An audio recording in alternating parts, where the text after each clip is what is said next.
Venture into the dark side of human nature with William Golding's Lord of the Flies.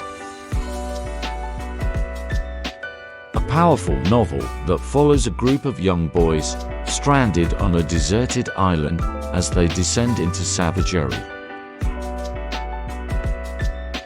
A memorable quote from the book is, "Maybe there is a beast, maybe it's only us."